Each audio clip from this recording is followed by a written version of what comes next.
এই ঘটনাটি ঘটে থাকে। সেখানেই 6 জন আসামিকে আমরা অলরেডি অ্যারেস্ট করেছি। সে সম্পর্কে আপনাদেরকে অবগত করার জন্য আমাদের এই আয়োজন। ঘটনাটি মূলত সূত্রপাত হয় 1 জুলাই একটি মোবাইল চুরিকে কেন্দ্র করে।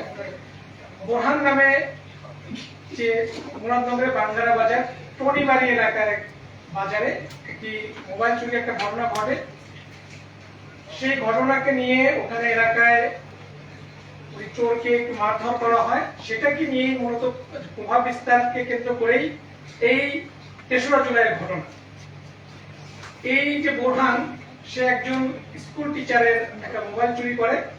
মোবাইল চুরি করার পরে সেখানে এলাকাবাসী লোকজন তাকে ধরে অনেক মারধর করে। মারধর করার পরে তার বাবাকে খবর দেওয়া হয় এবং এই বোরহান এখনো কোথায় সেটার কোনো ট্রেস এখনো নাই। তার বোরহানের পরিবারের ভাষ্য অনুযায়ী, তার বাবা জসিমের ভাষ্য অনুযায়ী, সেটা নিয়ে পরবর্তীতে বিভিন্ন এলাকা পর্যায়ে সালিশ হয়, মিটিং হয়। পরবর্তীতে এই বোরহানের বাবা বাঙ্গারা বাজার থানায় একটি অভিযোগ দায়ের করে। সেই অভিযোগ দায়েরের বাড়ি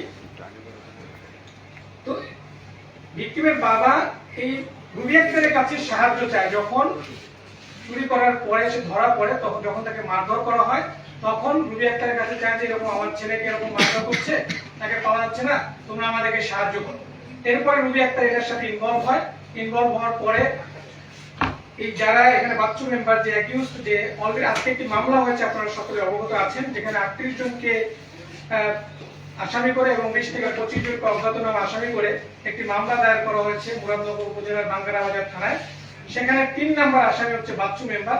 এই বাচ্চু মেম্বার 1 তারিখে এই চুরির ঘটনাকে সালিশের মাধ্যমে নিষ্পত্তি করার চেষ্টা করা হয়। বাট পরবর্তীতে যখন এই বোরহানকে পাওয়া না যায়, তখন বোরহানের বাবা থানায় একটা অভিযোগ দায়ের করে। কয়েকজন আমাদের এই মামলার 5 নম্বর আসামি রবিউল এবং তার সাথে আরো কয়েকজনকে 4 জনকে অভিযুক্ত করে একটি অভিযোগ দায়ের করা হয়।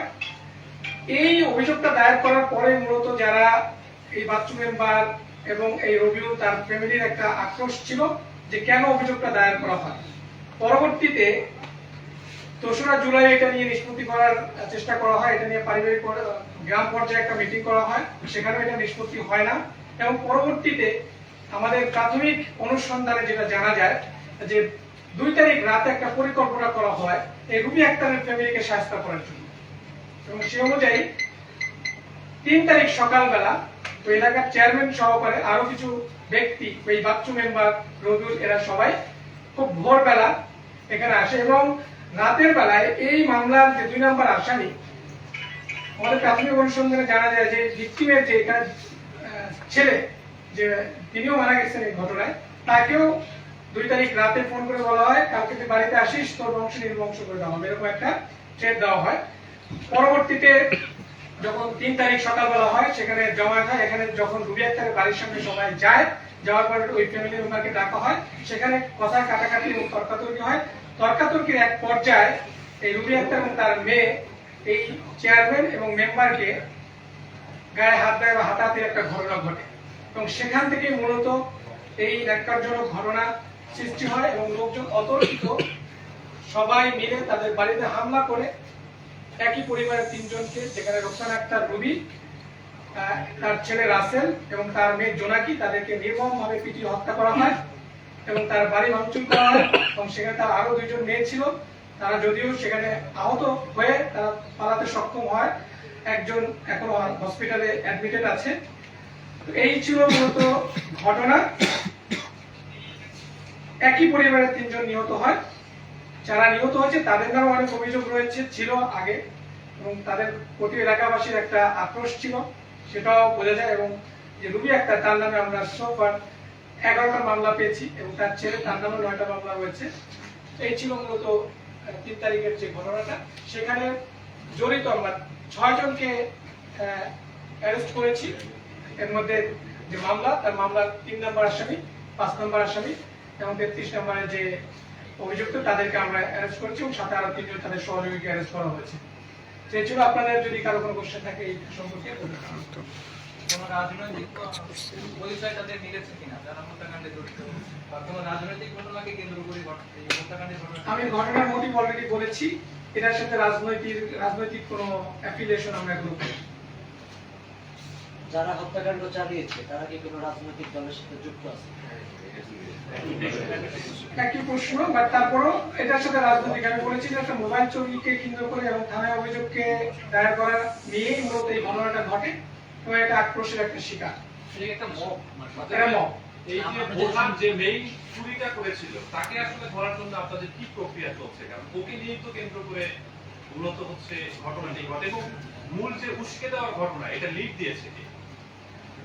এখানে মূলত যে মোবাইল চোর বা মোবাইল চুরি করেছিল বোরহান, তাকে তো এলাকাবাসী ধরেছিল, হাতে নাতে ধরার পরে তাকে মারধর করে এবং তাকেও নির্ভর করে তার প্রতি অত্যাচার করা হয়।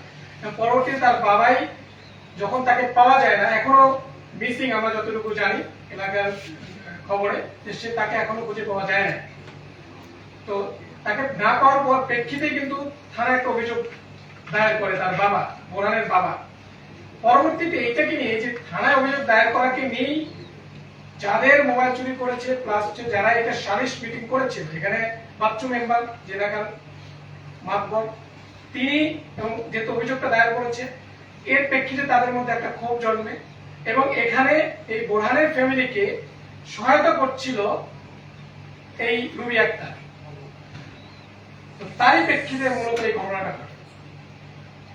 আচ্ছা, আমরা শুনলাম যে ওইখানে মামলা যখন হয়েছে, মামলা হওয়ার পর থেকে 63 জনের নামে একটা মামলা হয়েছে।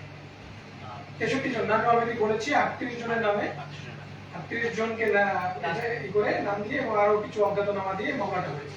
যারা গ্রেফতার আছে এদের বিরুদ্ধে আরো কোনো অভিযোগ আছে কিনা বা মামলা আছে কিনা পূর্বে? সোফার আমরা এখনো পাইনি প্রাথমিক তদন্তে, এটা আরো তদন্ত করা হবে, এটা জিজ্ঞাসাবাদ করা হবে, স্টিল ইট ইজ মানে ইনিশিয়াল লেভেলে আছে। সো এটা আর পরবর্তী তদন্ত করে ডিটেইলসটা করব।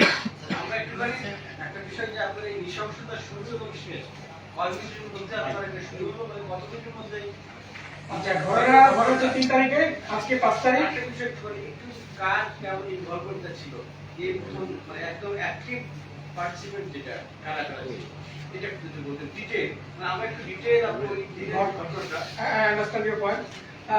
ঘটনাটা ঘটেছে 3 তারিখে, মামলা হয়েছে আজকে লাইক 11টা-12টার দিকে, এবং এটা ঘটনার পর থেকে আমরা কার্যক্রম শুরু করি এবং গতকাল রাতে গতকাল সারা রাত আমাদের অভিযান চলমান থাকে এবং সেখান থেকে আমরা 6 জনকে অ্যারেস্ট করি।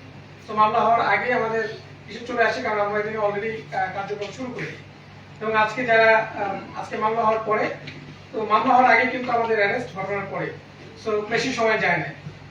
2 নম্বর হচ্ছে সেকেন্ড কোশ্চেনটা আপনার কি ছিল? মানে মুসলিম গ্রামবাসী ধরুন এখানে তবে ব্যতিক্রম ঘটনা নরমালি এটা হয় না, এইটার আসলে আপনি একদম পিন পয়েন্টটা কি আমরা আরেকটু অ্যাড করি, ভিকটিমদের নিরাপত্তার ব্যাপারে আসলে আবারও তো এই ঘটনা হতে পারে তাদের সাথে, তাদের নিরাপত্তার ব্যাপারে আপনারা কি করছেন? অলরেডি আমাদের টহল কার্যক্রম চলমান আছে। যারা এই ঘটনার সাথে সংশ্লিষ্ট, যারা মব ক্রিয়েট করেছে, মব ক্রিয়েটর অলরেডি আমি বলে দিয়েছি যে বাচ্চু মেম্বার ছিল, সেই সালিশটা করেছিল এবং সেখানে যে ঘটনায় যে পরবর্তী চেয়ারম্যানও আসে, বাচ্চু মেম্বার ছিল।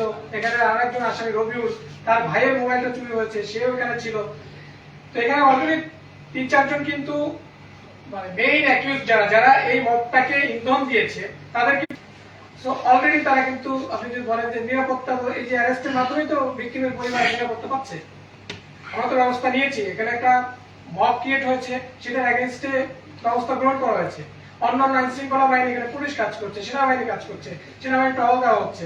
সো অলরেডি কিন্তু এলাকায় নিরাপত্তা জোরদার করার জন্য যা যা দরকার আইন শৃঙ্খলা বাহিনী সেটা কাজ করে যাচ্ছে। আমরা খুব শর্ট সময় দেখলাম মুরাদনগরে 2টি ঘটনা, একটি ধর্ষণের ঘটনা, একটি হত্যার ঘটনা, ট্রিপল মার্ডার, এবং দুইটাই মব ক্রিয়েট করে করা হয়েছে। এটার মাধ্যমে সবাইকে বলতে চাই যে মব ক্রিয়েট করে আসলে আইন কারো হাতে তুলে নেওয়া উচিত না। তো আইন, যদি কেউ অপরাধী হয়ে থাকে, সেটার দেশের আইন আছে, প্রচলিত আইন অনুযায়ী তার ব্যবস্থা গ্রহণ করা হবে, বাট কারোরই উচিত হবে না আইন হাতে তুলে নিয়ে এই ধরনের মব ক্রিয়েট করে কাউকে হত্যা করা, রেপের মতো ঘটনা ঘটানো, এটা কারোর আসলে, বা তারপর ভিডিও ছবি ভাইরাল করা, এটা আসলে কোনোভাবেই কাম্য না। আমরা দেখেন না, শুধু আমরাই না, শুধু র্যাবই না, এখানে র্যাবের সাথে সাথে র্যাবের টহল কার্যক্রম জোরদার করা হচ্ছে বিভিন্ন জায়গায়, সেনাবাহিনী টহল দিচ্ছে, পুলিশের কাছে একজন হচ্ছে বাচ্চু মেম্বার যে 3 নম্বর আসামি, 5 নম্বর হচ্ছে রবিউল, আসামি, তিনি 5 নম্বর। একজন হচ্ছে দুলাল, একজনের নাম বায়াস। আমরা ডিটেইলস আপনাদেরকে আমাদের প্রেস বিজ্ঞপ্তিটা দিয়ে দিব। একজনের নাম বায়াস, একজনের নাম আকাশ, কিন্তু 5 জনের নাম অলরেডি বলে ফেলেছি। টোটাল 6 জন আসামিকে আমরা অ্যারেস্ট করেছি।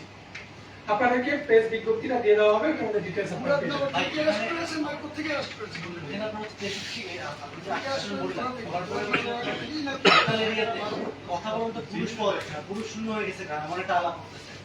তো এটা কি আপনার সাধারণ মানুষদেরকে কি হেনস্থা করা হচ্ছে এই ইয়াটা ধরে? সাধারণ মানুষ তো কাউকে আমরা অ্যারেস্ট করিনি। সাধারণ মানুষকে হেনস্থা করা হচ্ছে, এটা তো কোথা থেকে আসছে জানি না। সাধারণ মানুষকে হেনস্থা করা হচ্ছে না। বললো যে পুরুষ শূন্য হয়ে গেছে এলাকাটা। এটা এখন তো কথায় তো অনেক কিছু বলা হয়, পুরুষ শূন্য। আদৌ আপনি গিয়েছেন কিনা আই ডোন্ট নো, গিয়ে দেখা হচ্ছে যে কথা কথা তো অনেক জিনিসই আসে। সো সোফার আমরা 6 জনকে ধরেছি, সবাই এটার সাথে রিলেটেড। সো এখন পুরুষ শূন্য হয়ে যাওয়ার কারণ কি? তার মানে তারা হয়তো ইনভলভ ছিল। ইনভলভ কেউ যদি দোষী না হয়ে থাকে তো কেউ যাবে না। শিওর যারা ইনভলভ তারাই গিয়েছে। যাদের ইনভলভমেন্ট নাই তারা তো এলাকা ছাড়ার কোনো প্রশ্নই আসে না।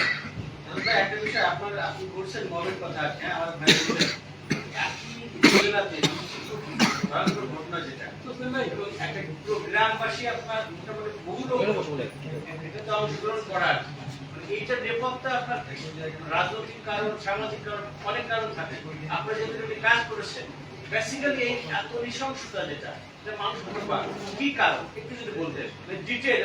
একটা বিষয় যে মেম্বার বলছেন যে আপনি কোনো পলিটিক্যাল পার্টি করেন না, ঠিক আছে, কিন্তু আদতে আপনার কোনো বিএনপি হোক আওয়ামী লীগ হোক, যে মানুষ জানতে চায় আসলে আপনি যদি বলেন অপরাধের সাথে কোনো পলিটিক্যাল দলই তো আসলে মত ক্রিয়েট করতে বলে না, খারাপ কাজ করতে বলে না, কারণে তো এসে থাকে না, কোনো আইনেও কোনো খারাপ কাজের কোনোই নাই। তো এটা তো মোমেন্ট হয়ে যায় আসলে অ্যাকচুয়ালি ওই ঘটনা একই দিন